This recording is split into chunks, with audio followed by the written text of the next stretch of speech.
Ladies and gentlemen, welcome back to another video, and today we're doing another Genshin character guide. And in this video, we're looking at Furina, or the Hydro Archon Focalors. This is a pre-release guide, so we're taking a look at all the information that has been garnered from the beta and the different versions of the beta, mostly looking at the most recent version of the beta, and gonna pretty much use my knowledge of Genshin to try to interpret how she's gonna be used, played, built and geared towards usage, and all that kind of like mumbo jumbo on how to use the character. And last thing I should say is that Furina has had a lot of changes, so everything that I say may be slightly altered in the future, as she might be tweaked a bit more here and there, as this is being also recorded prior to the special program. So even if there's small tweaks, the character should roughly play the same as I say now to when she is finally launched. But if you want 100% information, always wait for the official launch of the character. With that spiel out of the way, let's get into the character. So starting off with Furina's kit, Furina is a sword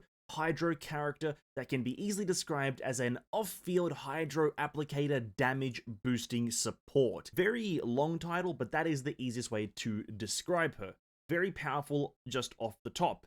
But how does she do it? Well, her skill, Salon Solitaire, is one of the components, but this skill is very long in its description, so I'm just gonna summarize. Furina has two different modes. She has her Uxia mode and her Pneuma mode. These are her arc alignments. You can tell these apart by the color of her clothing or the length of her hair. When you are in the Uxia mode, you can tell this by having the black shorts as well as the short hair, but when you're in the Pneuma mode, you'll have the white shorts and the long hair. That is the way to tell it apart. Taking a look at the Uxia mode, essentially when you press her skill in this mode, you will summon 3 Salon members, and each one of these Salon members will attack nearby enemies when you are in combat. Each one has a different attack speed, so they'll attack at different intervals. That is mainly due to the effect added to them. They'll obviously also deal Hydro damage based off of her max HP. But this added effect is when you have characters in the party that are above 50%, the Salon members, when they hit an enemy, will drain HP from those characters on your team or nearby. But the trade-off there is that you drain that HP, but you gain an attack bonus to these characters based on how many characters are getting their HP drained. If one is getting drained, you get 110% of your original damage increase, up to 4 enemies being drained, which is 140% of their original damage being increased or being dealt, which is very powerful. Essentially, the Uxia mode can be summarized as the DPS mode. The Pneuma mode, on the other hand, you can look as the healing mode. When you use your skill in the Pneuma mode, or you change between them by using your charge attack, you will enter into the Pneuma mode, and this is your healing. You'll put down a healing turret that just heals nearby active members, or rather, I think just nearby members, not active, but it's the whole party for a certain percentage of Focalors' or Furina's max HP. This is just a healing mode, no other effects. It does look like it has a similar effect to Kokomi's elemental skill, where it has Hydro application, but don't be deceived, it is just healing, which is overall really good, as she can deal damage and heal depending on which mode you're in. The strongest thing about the skill, though, is the duration to cooldown ratio. A 30-second duration with a 20-second cooldown. Obviously, if you look at it, that's 100% uptime no matter what. Even if you mess up just by a bit of your timing, it's still 100% uptime, which is extremely powerful. Moving on to the ultimate, though, Let the People Rejoice pretty much utilizes her elemental skill to make the rest of the party even stronger. Simply put, when you press her ultimate, you'll put everyone in the party into the universal revelry state. Then when in this state, when a nearby party member's HP increases or decreases, 1 fanfare point will be granted for 1% of HP lost or HP gained. But what do those fanfare points do? Well, they increase your damage by a ratio per 1 fanfare point, as well as your healing bonus per 1 fanfare point gained. And taking a look at that damage increase conversion ratio, 1 fanfare point will net you 0.25% damage increase and 0.10 healing bonus, which is pretty good. Taking a look at the maths of that, purely C0 character, you'll be able to have 300 maximum fanfare points. If you get 300 fanfare points at level 10 with the 0.25% damage conversion ratio, you'll be able to net yourself a 75% damage increase across the board, as well as a 30% healing bonus increase across the board, which is pretty powerful. This is further increased, though, this maximum account, in one of the constellations, which we'll get to in the constellation section. But overall, this ultimate is actually very powerful, and you can akin it to something like Bennett's ultimate, where it just increases the damage that you deal whilst the ultimate is there. The only counter side is that Furina's is a bit more universal, as it's not an attack boost, it's just a damage boost. And the one thing I also want to point out about her ultimate is that it's 1 fanfare point gained per 1% of HP increased or decreased. It's not per instance, but per percentage. So characters like Hu Tao, who drain 30% of her HP with just 1 elemental skill usage, will give you 30 fanfare points instantly, or depending on how much HP is actually lost, you will gain that many fanfare points. So it's percentage based, not interval based. Moving down to the passives, we've got Endless Waltz, which is the first one, and it's when the active character in your party receives healing, if the source of the healing is not Furina, and the healing then overflows, then Furina will heal nearby party members by 2% of their max HP once every 2 seconds within the next 4 seconds. A bit of a convoluted passive, but essentially means that there's a bit of a bonus to running multiple healers, mainly characters that can actually overheal, so unfortunately certain characters like Bennett may not be able to do that, but if you can have a healer that overheals, which is Barbara, Jean, Kokomi, then there is a bit of a bonus as you'll be able to get that healing HP increase effect, which is going to trigger her fanfare point gain as well. So pretty decent passive. Next one, Unheard Confession. Every 1000 points of Furina's max HP can buff the different arc-aligned Salon Solitaire in the following ways.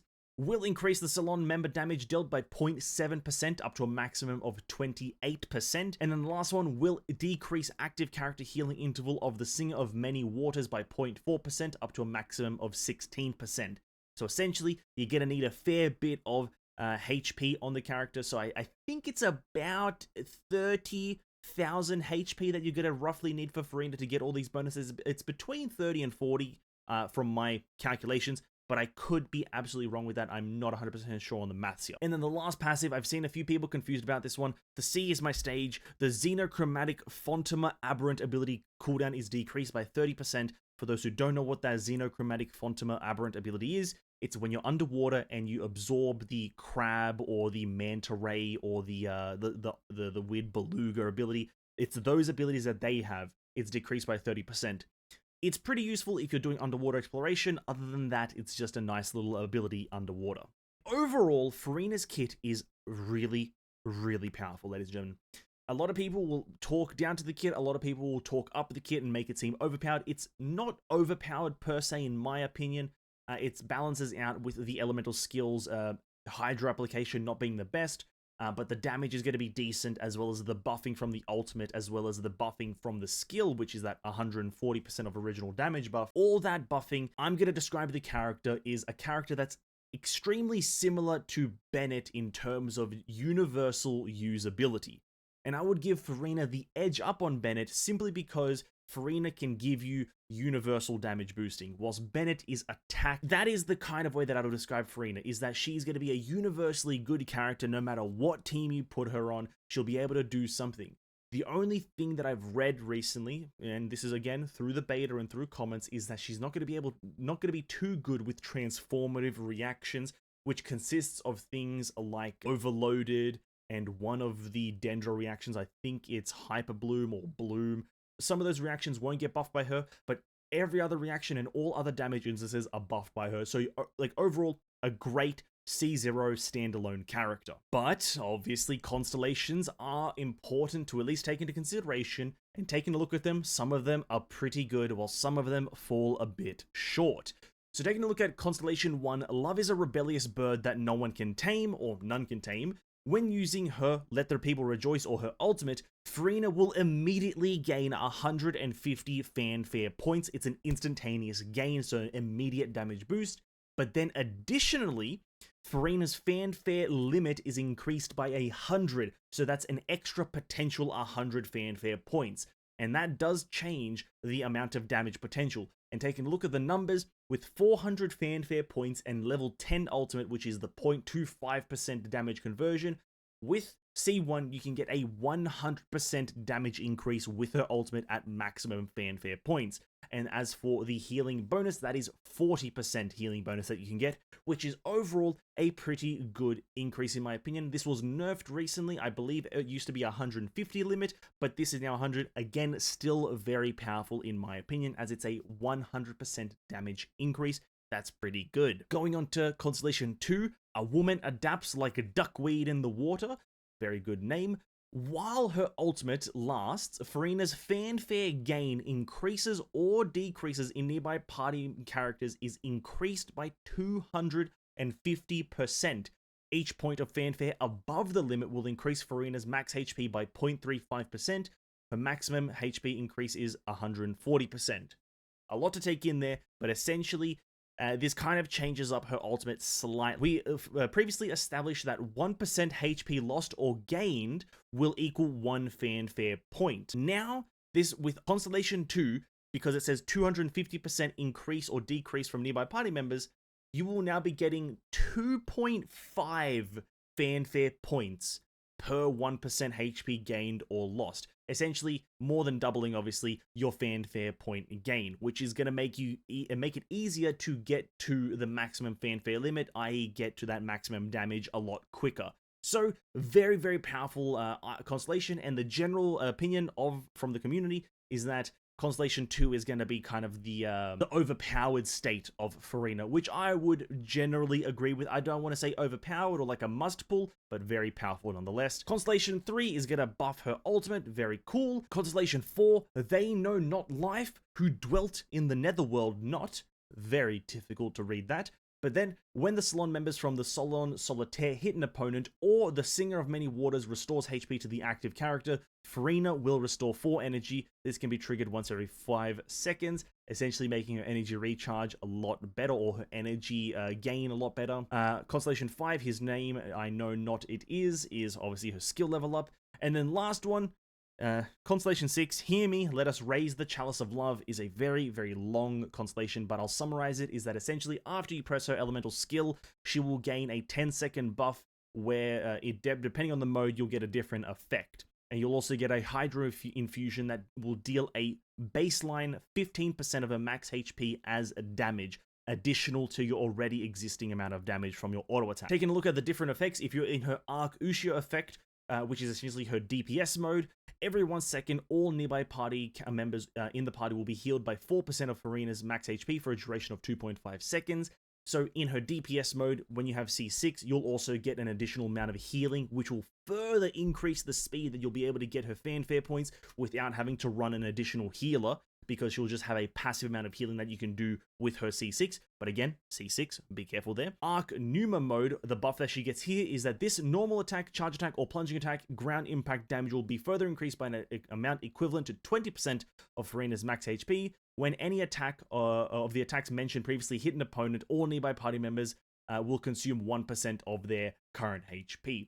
Essentially making it, if you're in her healing mode, you'll also be able to kind of drain HP and then also heal HP and then further increase the rate gain of your fanfare. Overall, making her C6 quite good if you want to use her as an active character a bit more than a passive character. Prior to C6, she's very, very passive, very use her skill ultimate and then get her off the field. Whilst with her C6, you can kind of use her a bit more actively to get the buffs in a certain way that you want them. And the last thing with the C6 is that during the duration of the buff that you get with her C6 after pressing her skill, the above effects can only be triggered up to 7 times. So be very careful with saying the power of this constellation, as it's only 7 triggers of this. It's not, for the whole duration, is that once you do 7 normal attacks or 7 triggers of these effects, it's gone. And you'll have to wait for your next skill usage, which is a 20-second cooldown. So again, be very mindful of that. And overall, after having to explain a lot of constellations and a lot of stuff, she's got very powerful constellations overall. Let's be absolutely honest, her constellations are very powerful. But I would agree with the general consensus that the community has, is that C2 is going to be her strongest form. It's going to be her strongest mode, and that's where, essentially the diminishing returns are going to appear with her constellations. It spikes at C1, it spikes at C2, and then it slowly, increases gradually with the C3 all the way to the C6, where with C6, it spikes up a bit because of the general damage increase and potential removal of the extra healer that you would probably run prior to C6. So that is the general gist, and that is the Furina without weapons, without artifacts. She's an absolute unit, but we do need to take a look at weapons. It's very integral, generally speaking. Taking a look at weapons first and foremost, her best in slot and signature weapon is going to be the Splendor of Tranquil Waters, a new weapon coming out with her, and it is obviously her signature weapon. Having a look at its stats at level 90, it is a base damage of 541, or base attack of 541, with a substat crit damage 88.2%. Kind of going towards the idea that she's going to be damage dealing, but it's a bit more of a passive damage dealing, so don't think that you're going to be building her as a main DPS, but you can obviously if you want to, which is very good stat-wise, and you can kind of pull for this weapon if you want it for other characters, but wait until we read the ability to really decide on that. Having a look at the ability though, when the equipping character's HP increases or decreases, elemental skill damage dealt will be increased by 8% for 6 seconds to a maximum of 3 stacks to a total of 24 elemental skill damage. But again, that is when equipping characters' HP increases or decreases. So Furina's or whoever you equip it on, their HP has to increase or decrease. Furthermore, this effect can be triggered once every 0.2 seconds, but then there's a follow-up effect. When other party members' HP increases or decreases, the equipping character's max HP will be increased by 14% for 6 seconds to a maximum of 2 stacks to a total of 28% max HP increase for Furina. When other party members' HP decreases or increases. So again, it's a bit more of a tricky one to understand, but it's a lot of HP drain gives you massive bonuses. This can be triggered once every 0.2 seconds and can be triggered even if the wielder is off field. Simply put, this weapon does play to her strong suits as everyone's HP is drained all at once, so you're getting both of these effects for Furina universally if it's on her. If it's on another character, you're gonna have to be a bit more playful with it and use it correctly, but if it's on Furina, you gain all the effects at once. Very, very good. Overall, it's gonna be her best in slot weapon by a large margin, at least in my opinion. But some very good close contenders are gonna be 2 different 5-star weapons. We've got the Primordial Jade Cutter. I believe this one is simulating as her second best. As we all know, the Jade Cutter is one of the strongest weapons in the game. 541 base attack with 44.1% crit rate. There's nothing really wrong with that. And then the reason for it is because the ability has a HP increase, which is HP increases by 20%. Additionally, provides attack bonus based on 1.2% of the wielder's max HP. It kind of, again, plays to Furina's strong suits of being HP based. And so, again, you'll get a massive bonus through this as well as... But it's kind of pushing a bit more for a Furina main DPS, if I'm to be honest with you, with the Primordial Jade Cutter, as it's an attack bonus based on max HP, so you're going to have to use her auto attack to get the scaling from her basic attack tree. But generally speaking, because of the crit rate as well as the HP increase through the skill, it's a very good second choice. But if you're looking for a bit more scaling per se with her HP stat, then the next one I would probably recommend is Key of Kajni Sut. Again, I don't really know if this one is the next best, but it kind of pushes for me in my mind as it has a 541 base attack with 66.2% max HP increase through the substat, as well as another 20% HP increase through the ability, and then further increasing elemental mastery and a few other stats when you use your elemental skill and it hits opponents. I'm not going to go into the specifics as this one is a bit more niche and it's a bit more just for Mrs. Nilo. But again, not a bad choice as your HP will skyrocket in terms of number and you'll get a massive bonuses there. So these 3 choices are going to be your best. Will any 5-star be bad for her is actually the question that I want to answer. Or rather, 5-star weapon will be bad for Furina. And the answer to this question is any attack percentage 5-star weapon or any weapon that has attack percentage boosting is going to be pretty bad for Furina.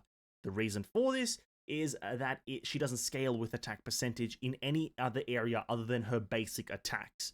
Every other part of her kit is max HP only. So using any weapons, and that also includes 4-star weapons that have attack percentage as a substat, I would highly advise against, unless you have her C6 and you want to make her a main DPS, which is not going to be a lot of you players. So for now, try to stick with either energy recharge weapons or HP percentage weapons. They are going to be your best slot. For the 5-stars, that's pretty hard to come by, but for the 4-stars, also pretty hard to come by. My recommendations for the 4-star category, I believe one of her best is going to be the Favonius Sword. Now, the reason for this is that it's quite easy to get it to R5 if you've been a player for a decent amount of time, as well as it at level 90 has a 454 base attack with 61% energy recharge, which is very good for uptime on an ultimate. As well, your crit hits have a small chance to generate a small amount of elemental particles, which will then further regenerate energy for your characters. It can occur every 6 seconds, which is generally good. You can use her as your energy recharge battery, which is not a bad thing to use her for, as she also has innate damage potential, as well as now you can make her a battery, which is good. A 4-star weapon that can, though, make her a bit more of a DPS is the Wolf Fang. Now, I'm not going to recommend this one because it's one that everyone can get, but it is one that can work with her. And it is the new Battle Pass weapon, the Wolf Fang. Essentially, a base substat of crit rate 27.6%, base attack of 509, and then damage dealt by skill or burst will increase by 16, and then whenever elemental skill hits an opponent, gain crit rate. Whenever burst hits opponent, gain crit rate for that one respectively. Max 4 stacks. You can get a pretty decent amount of crit rate just with the weapon, so you don't have to get it through the substat of your artifacts. Overall, can be good if you have the weapon. Will it be easy to get this one? Unless you want to put in some money, probably not. I just want to mention it because there's not many 4-star weapons that are going to be pretty good on her. And the last one I want to mention is actually the new Fontaine fishing weapon. This one's very easy to obtain. I got it in about 1 day of fishing, so you'll be able to get it pretty easily. And this one is a base attack of 509, energy recharge of 45.9%, and the skill is increase your elemental skill crit rate by a flat 8%. Additionally, increases energy recharge by 16% for 5 seconds after using an elemental skill. This weapon is very easy to get to R5, so we'll get a look at that. 16% crit rate with energy recharge at 32. Overall, pretty powerful and pretty useful if you can get this one to R5, which again, it's just through fishing, and you can get a massive amount of energy recharge, and crit rate can be boosted by 16, which is, generally speaking, very good. Very, very powerful. But unfortunately, unless maybe I'm missing something, I don't have some sort of critical information, not a lot of 4-star weapons work that well with Furina. Maybe it's just my perspective, maybe it's just I'm missing something here, but not a lot of them work very well, or at least not a lot of the ones that are accessible to everyone. You know, Festering Desire is fine, but that's again a limited patch 1.1 weapon. No, not a lot of people have it. So again, I could be missing something, but I don't think a lot of the 4-stars and even a lot of the 5-stars work exceptionally well with her, unless you're looking just for a stat stick. But again, my 2 cents is don't rock any attack percentage weapon with her. You're not getting any value from it. As for artifacts, there are 2 sets, kind of 3 that I want to talk about. The first and foremost and best set for her for general usage is going to be the Golden Trope. This is the new set introduced in 4.0, and the 2-piece increases elemental skill damage by 20%. 4-piece is an additional 25% on top of the 20, and then when the character is off-field, it's another 25 on top of that. Very powerful. Your elemental skill is going to be dealing mega damage. That is the easy choice. But again, much like the Favonius sword can be used very situationally, if you're looking to use the character for a certain purpose, which is maybe some sort of damage boosting or further damage boosting, you can look for the set by the names of, let me find it here, the Tenacity of the Millilith. This is a bit more of a support / buffing set where it has the 2-piece HP percentage, which is again a nice bonus to Furina. But the 4-piece is when an elemental skill hits an opponent, the attack of nearby party members is increased by 20% and their shield strength by 30%. This can be triggered every 0.5 seconds, yada yada yada, even if the character is not on field. This can be actually a pretty potent set if you have no character in the party that can trigger this, as it is just a 20% attack boost to all nearby party members. And if you have no character like Zhongli or no other character that has a small triggering effect to trigger this, you can run this on Furina, as you will be able to get a nice bonus from it. These 2 sets are the 2 that I would recommend, and they're going to be the ones that are kind of contending for which one is more efficient. The third set that I want to just mention is Marichusser Hunter. This one is 2-piece normal and charge attack damage plus by 15%. And then when HP increases or decreases, crit rate increases by 12 for 5, max 3 stacks to a total of 36% crit rate increase. We all know what it does. This is the new, like, massive hit DPS set. And the reason I want to recommend this is that if you just want to run the character as a DPS, or if you happen to get the character at C6, this is going to be her best for active DPS roles. As crit rate increases, 36, that means you've got a little bit more leeway with your stats. as well. She can do this to herself, increase her HP or decrease her HP. So overall, it's a very powerful set for her if you want to run her as a main DPS. But again, it's a bit more finicky and a little more playful with it, so you're going to have to be very careful with its usage. Other than that, I wouldn't recommend using any of the other sets. Nymph's Dream doesn't work. It has attack boosting. Vorokasha's Glow is a bit more finicky. So just kind of, generally speaking, use Golden Trope. That's going to be my final answer. Golden Trope for the win. And last thing to talk about is going to be team composition. This one is one that people have had a lot of controversy with the character around, is what do you run her with? As initially people think of Hu Tao. That is the first thought that everyone had, is Hu Tao, because we have another HP scaling Hydro character, and she has damage boosting, and so much of this, and so much of that. But then you think, well, Hu Tao thrives at under 50% HP. But Furina needs characters above 50% HP and so on and so forth, and there's a lot of controversy. But generally speaking, here's how I'm going to say it. And here I'm going to give you guys the source. That you can run Furina with any main DPS. It doesn't matter what. Furina is a universal damage booster. The same way that you can run Bennett with any attack scaling DPS, you can run Furina now with any DPS, be it HP scaling or attack scaling, whatever they scale with, you can run Furina with it. There is some characters that are better or worse, like the Fontaine characters will be a better choice as they play to the strong suit of HP drain and HP regain, but generally speaking, if you play the character correctly, you can run her with any like main DPS. Liony, Hu Tao, Alhaitham, Wanderer, Ayato, Yelan, whatever the hell you want, Nahida, right, whatever. It literally does not matter. There are, again, there are better ones and worse ones, but they all work just fine. But the characters that are most likely to be accompanying Furina is another Hydro character. You're going to kind of want that HP resonance bonus, at least in my opinion. It's pretty useful and pretty good. And you might even have a character like Yelan or Jingcho generally accompanying her.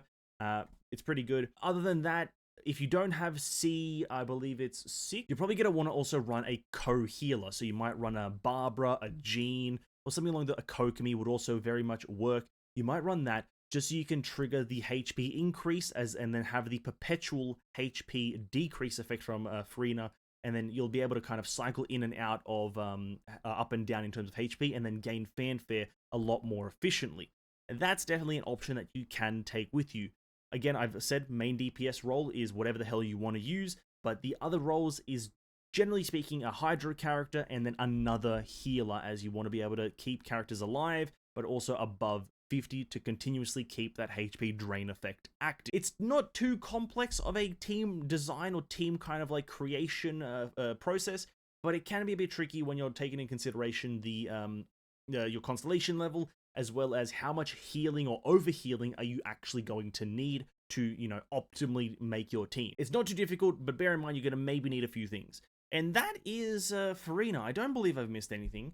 I'm very excited about this character as its new Archon, and I hope this guide somewhat helped. Again, I want to end this by saying that this is being recorded about a week prior to the special program, so things might change slightly here and there. Small percentage boosts here, small percentage decreases there, small number changes. So don't take 100% of the numbers that I've said to truth, but generally speaking, the character will play 99% same.